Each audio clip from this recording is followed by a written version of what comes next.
Bom dia, meus irmãos, a graça e a paz. Nós estamos com um pouquinho de atraso, houve um probleminha aqui, mas já estamos dando início ao nosso momento de culto, de louvor, que normalmente nós temos feito no domingo pela manhã.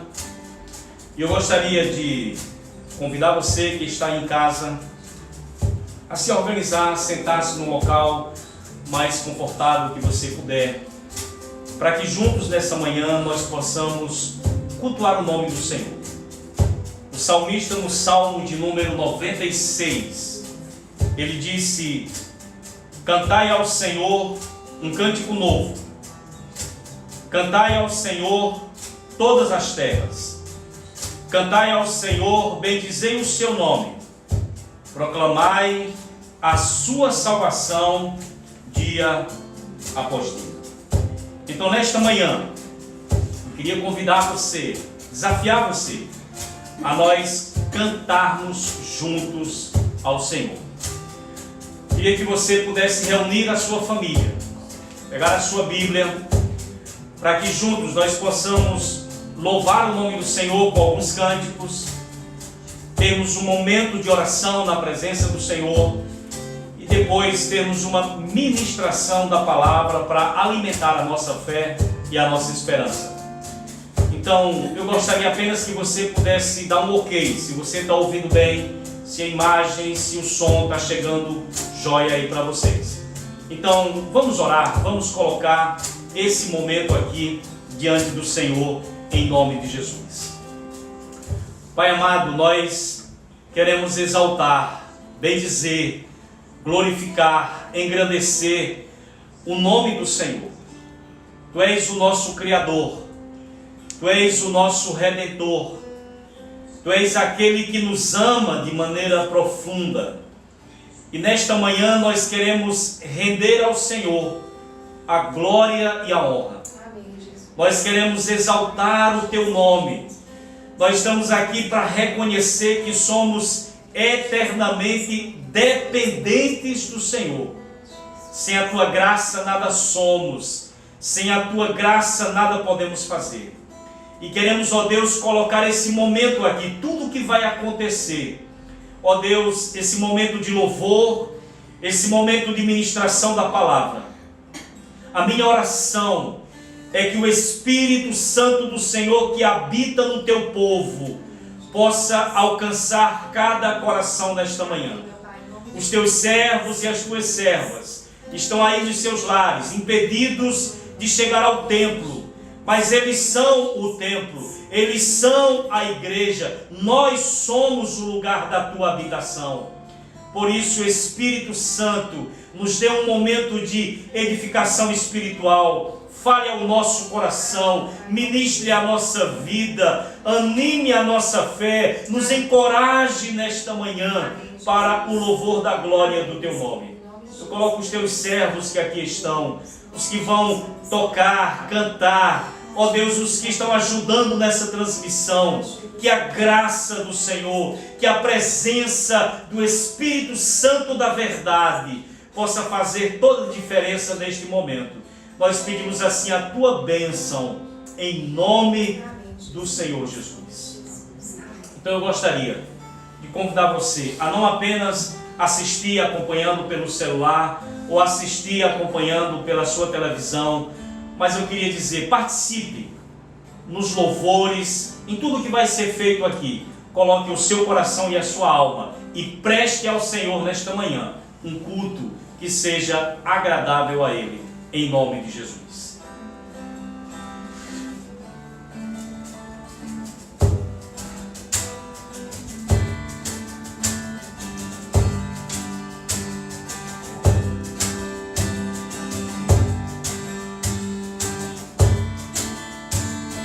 Mestre, o mar se revolta, as ondas nos dão pavor, o céu se reveste de trevas, não temos um Salvador.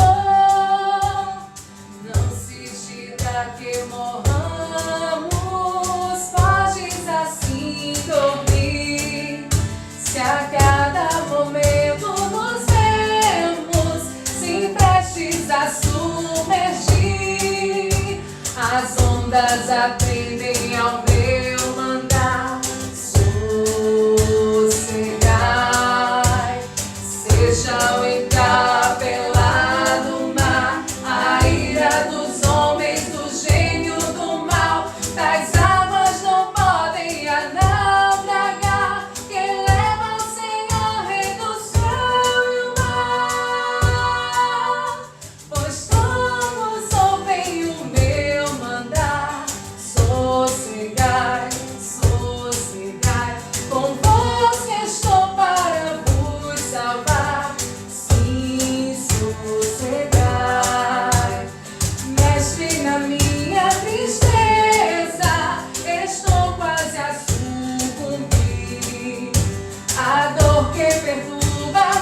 baixou. Essa cruz tem pra mim atrativo sem fim, porque nela Jesus me salvou. Se eu amo a mensagem da cruz, até morrer eu a vou proclamar. Levarei eu também minha cruz, por uma coroa trocar. Esta cruz padeceu e por mim já morreu, meu Jesus, para dar-me o perdão. Eu me alegro na cruz, dela vem graça e luz para minha santificação. Se eu amo a mensagem da cruz, até morrer eu a vou proclamar. Levarei eu também minha cruz, até por uma coroa trocar. Eu aqui com Jesus, a vergonha da cruz, quero sempre levar e sofrer. Isso vem me buscar e com ele no lar, uma parte da glória de ter. Se eu amo a mensagem da cruz, até morrer eu a vou proclamar. Levarei eu também minha cruz, até por uma coroa trocar. Levarei eu também minha cruz, até por uma coroa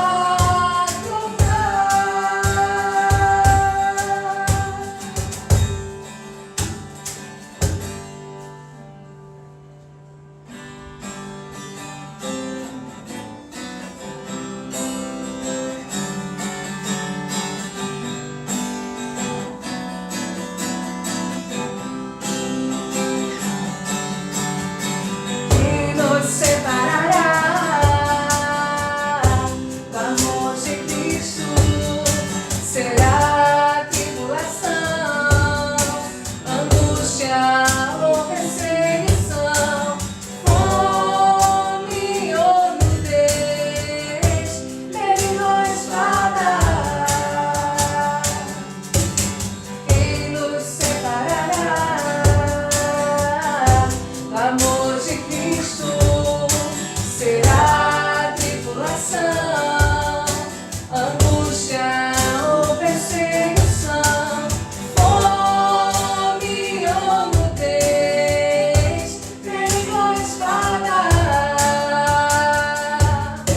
Porque eu estou bem certo de que nem morte nem vida, nem anjos nem principados, nem coisas do presente, nem do porvir, nem poderes, nem alturas, nem profundidade, nem qualquer outra criatura poderá nos separar do amor de Deus.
Amém, meus irmãos?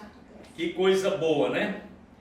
Poder, em momentos como esse que estamos vivendo, poder celebrar o amor do Senhor e lembrar o quanto Ele nos ama. Então, nesta manhã, eu gostaria de pedir que você abrisse a palavra de Deus no livro de Apocalipse, no capítulo de número 1. Os irmãos que têm acompanhado, nós temos ministrado uma série de mensagens sobre a mensagem de Apocalipse para tempos difíceis. Esta é a 6ª mensagem da série. Então, você que está em casa, tranquilo, lembre-se, é uma escola bíblica dominical. Então, não temos como ter uma escola bíblica dominical sem você estar com a Bíblia aí do seu lado, próximo de você. E eu quero que você abra em Apocalipse, capítulo de número 1, do versículo de número 4 até o versículo de número 6. Apocalipse, capítulo 1, versículo de número 4 até o versículo de número 6. Diz o texto: João, às 7 igrejas que se encontram na Ásia, graça e paz a vós outros, da parte daquele que é, que era e que há de vir, da parte dos 7 espíritos que se acham diante do seu trono, e da parte de Jesus Cristo, a fiel testemunha, o primogênito dos mortos e o soberano dos reis da terra. Àquele que nos ama e pelo seu sangue nos libertou dos nossos pecados e nos constituiu reino, sacerdotes para o seu Deus e Pai, a Ele a glória e o domínio pelos séculos dos séculos. Amém. Eu queria repetir a última parte do versículo 5 até o 6. Aquele que nos ama e pelo seu sangue nos libertou dos nossos pecados e nos constituiu reino, sacerdotes para seu Deus e Pai, a Ele a glória e o domínio pelos séculos dos séculos. Amém. A imagem de Deus sentada em um trono, com o livro selado na sua mão direita, proporcionou à igreja da época e a João uma visão de um Deus soberano que governa e controla todas as coisas. Nós vimos isso exatamente na primeira mensagem da série. A imagem do cordeiro tomando o livro selado com 7 selos e abrindo cada um dos selos, proporcionou a João e aos cristãos de sua época uma visão do Cristo como o Senhor da história, como aquele que conduz e controla todos os processos históricos. Nós vimos isso na 2ª e 3ª mensagens dessa série. A abertura do 6º e do 7º selo, com os anjos preparando-se para tocar as trombetas em resposta às orações dos santos, proporcionou a João e aos cristãos da época uma visão de Deus como o justo juiz. Nós vimos isso na 4ª e 5ª mensagens desta série. Com o capítulo 7, ou o capítulo 7, com a visão dos 144 mil selados com 7 selos, ou com o selo do Deus vivo, e com a visão de uma multidão inumerável, de todas as nações, tribos, povos e línguas, que lavaram as suas vestes no sangue do Cordeiro, proporcionou a João e às igrejas da época uma visão do Deus que guarda o seu povo. Porém, meus irmãos, algo tão importante quanto essas visões é a certeza de que, apesar dos sofrimentos e apesar das perseguições, nós ainda continuamos sendo alvos do amor do Redentor. Quando nós lemos o capítulo ou os capítulos 2 e 3 de Apocalipse, o Senhor declarou abertamente o seu amor para 2 das 7 igrejas. Por exemplo, se você ler o capítulo 3 de Apocalipse, o versículo de número 9, o Senhor se reportou para a igreja de Filadélfia e ele disse: eis, farei que alguns dos que são da sinagoga de Satanás, desses que a si mesmos se declaram judeus e não são, mas mentem, eis que os farei vir e prostrar-se aos teus pés e conhecer que eu te amei. A igreja de Filadélfia, das 7 igrejas, era a melhor. Para essa igreja, o Senhor não emitiu nenhuma palavra de repreensão, nenhuma palavra que pudesse desabonar a integridade desta igreja. Mas para essa igreja, o Senhor foi muito claro quando ele disse: eles vão reconhecer que eu te amei. Mas é curioso que no capítulo 3, no verso de número 19, depois que Jesus repreendeu duramente a igreja de Laodiceia, e ele disse para a igreja de Laodiceia que ela era uma igreja morna, uma igreja neutra, uma igreja indiferente, uma igreja que estava provocando nele náuseas e que ele estava a ponto de vomitar aquela igreja. No versículo 19 ele vai dizer: eu repreendo e disciplino a quantos amo, sê pois zeloso e arrepende-te. Ou seja, ele declarou o seu amor abertamente para Laodiceia, que era a pior das 7. Meus irmãos, a primeira, que era Filadélfia, estava sendo alvo de perseguições por parte da comunidade judaica.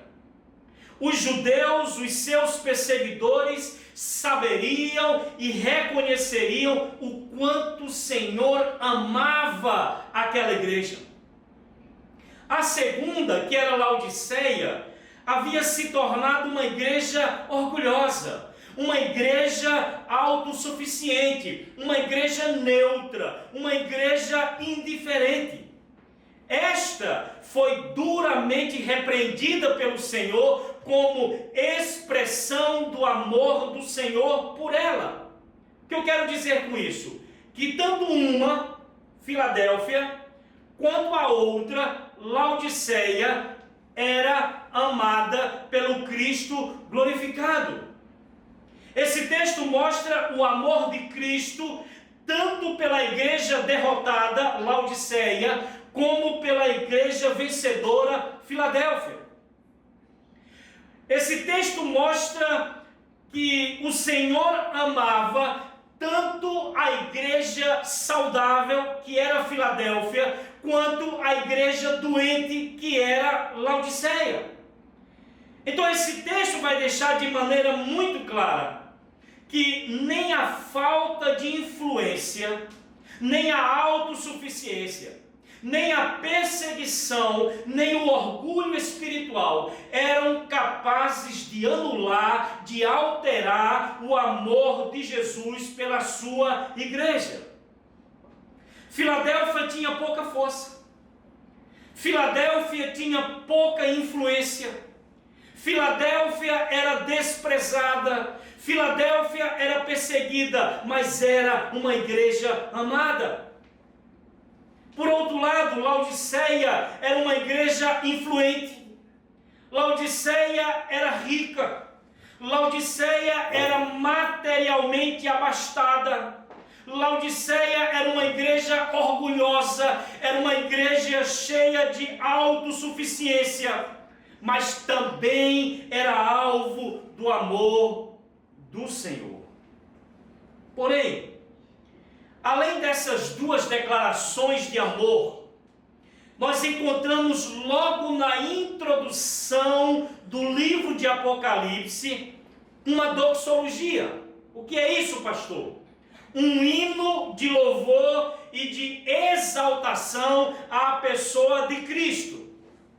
Se você leu ou prestou atenção na leitura do capítulo 1, do verso 4 até o 6, você vai perceber que João, ele primeiro faz aquela introdução que é básica, que é conhecida no mundo antigo de uma epístola. No verso 4, ele se apresenta como o remetente da carta. Ele também vai mostrar quem são os destinatários, que são as 7 igrejas, e ele vai dar uma saudação comum, que era graça e paz.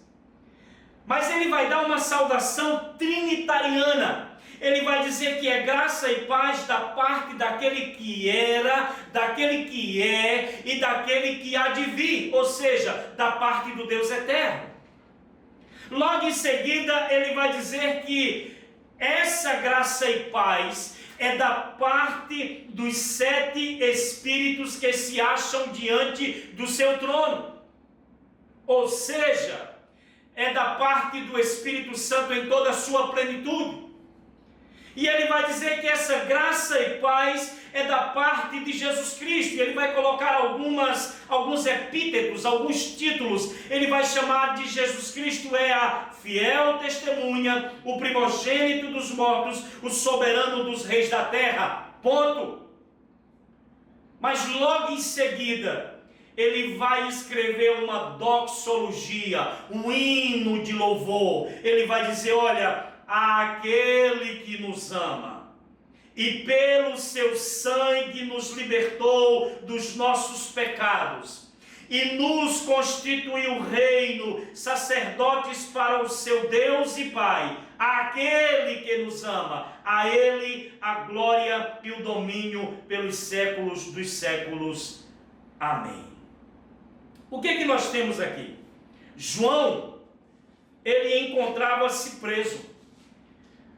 Mas logo em seguida, mesmo estando preso, ele escreve uma doxologia, um hino de louvor.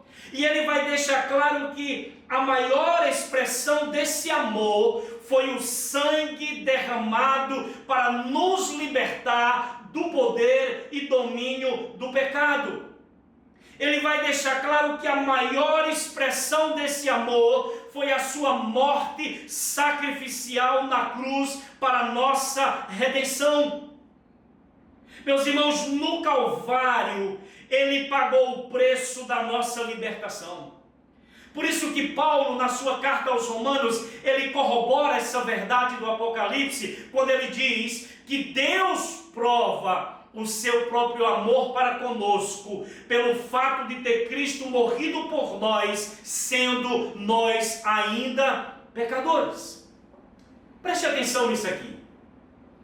Nós vemos João, mesmo preso na ilha de Patmos, nós vemos um João que, mesmo considerado e tratado como exilado político, vivendo em um lugar inóspito e desconfortável, distante e isolado da família, distante e isolado da igreja, seguramente trabalhando na exploração de minas, esse João, ele foi capaz de reconhecer e celebrar o amor do Senhor. Então ele vai escrever a doxologia dizendo, aquele que nos ama. Portanto, nós podemos dizer que na ilha de Patmos, ele teve também uma visão, ou seja, ele também foi capaz de enxergar o Redentor que ama o seu povo. Meus queridos irmãos, Normalmente, quando nós estamos sofrendo, nós somos tentados a questionar o amor de Deus. Ou seja, os sofrimentos, as angústias, os perigos, as ameaças, as perdas, as dores da vida têm o potencial de nos levar a desacreditar do amor de Deus. Tem o potencial de embaçar ou distorcer a nossa visão de Deus. Em Romanos capítulo 8, do verso 35 ao 39, Paulo faz uma lista de coisas, de acontecimentos desagradáveis, de situações incômodas e seres espirituais que aos olhos humanos têm a capacidade de nos separar do amor de Deus. Ele fala da tribulação, ele fala de angústia, ele fala de fome, ele fala de nudez, de perigo, de espada. No entanto, sua convicção mais profunda era que nada nem ninguém poderá nos separar do amor de Deus que está em Cristo Jesus, o nosso Senhor, nem mesmo a repugnante morte.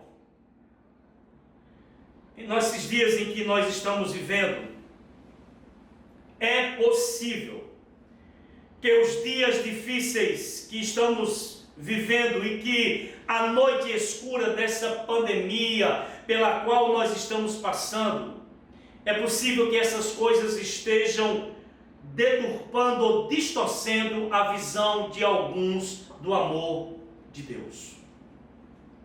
É possível que o medo e o pânico causados pelo avanço do coronavírus e que o rastro de sofrimento e morte que esse inimigo invisível tem deixado no mundo, é possível que tudo isso esteja alterando e desvirtuando a percepção de alguns acerca do amor de Cristo.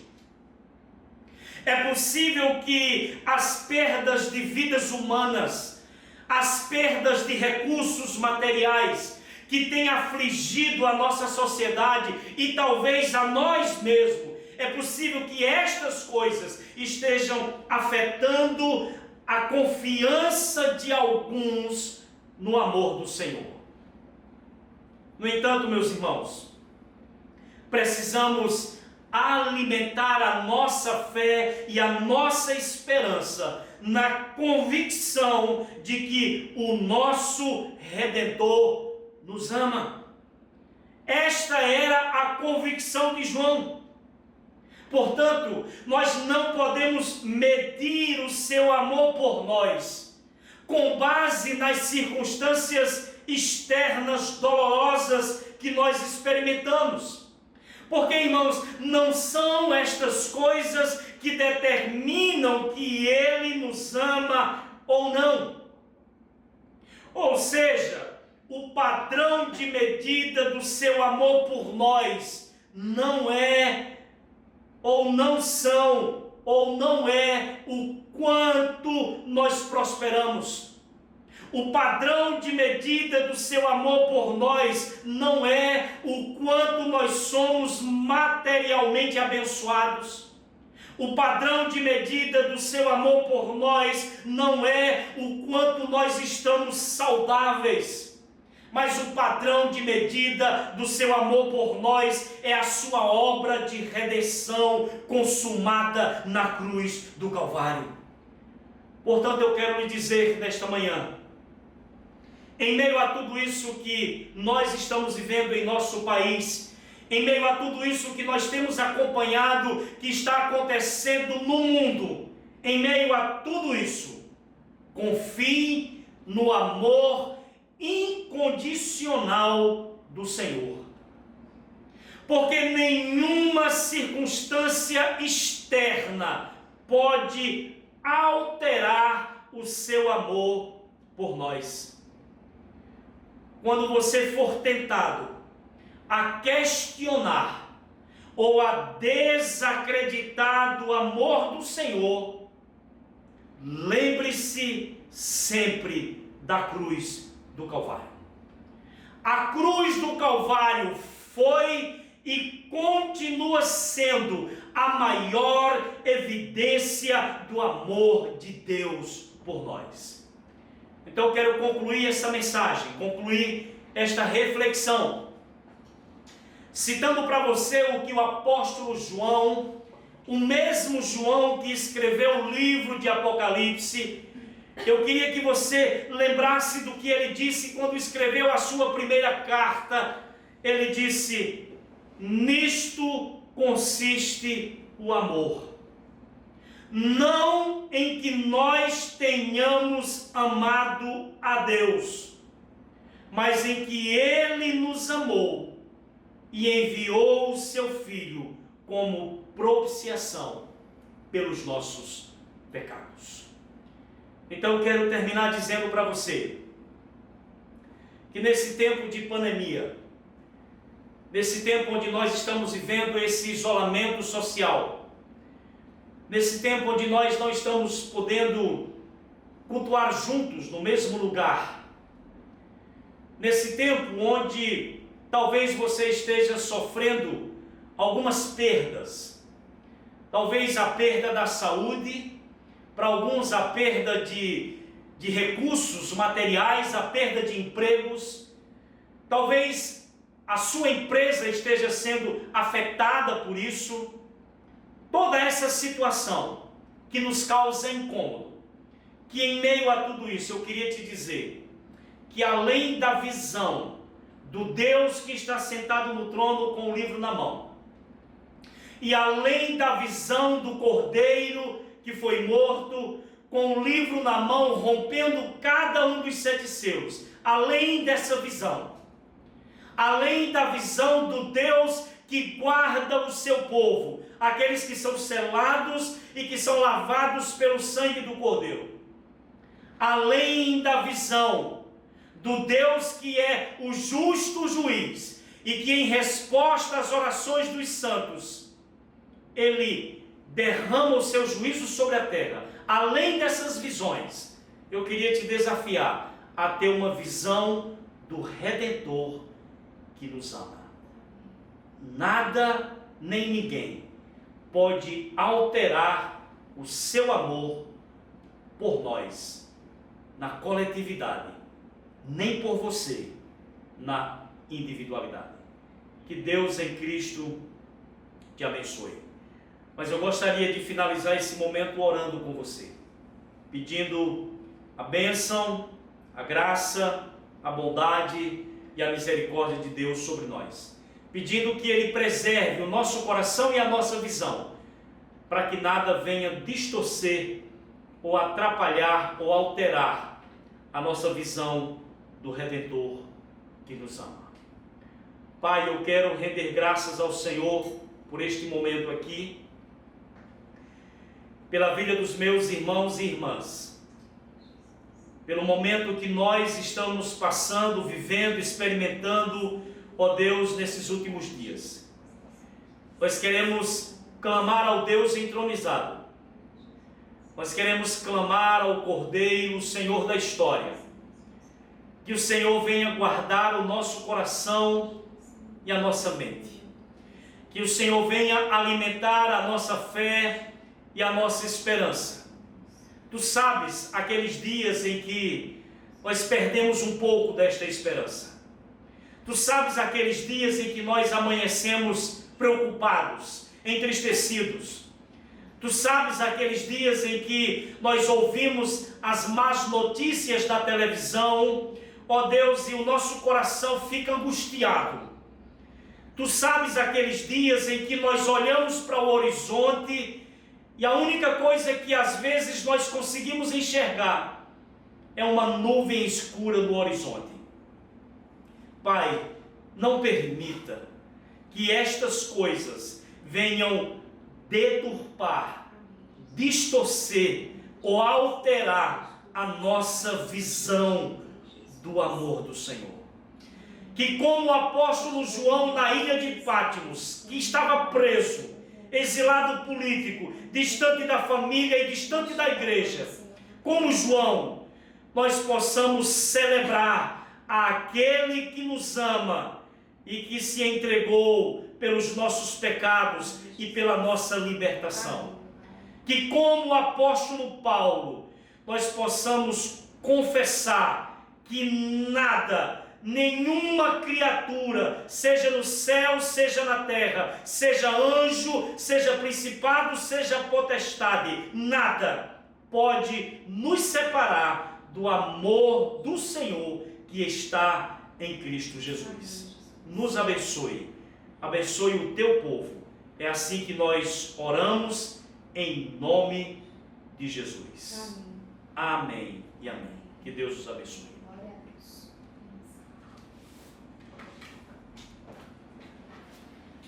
Deus. Cadê o microfone?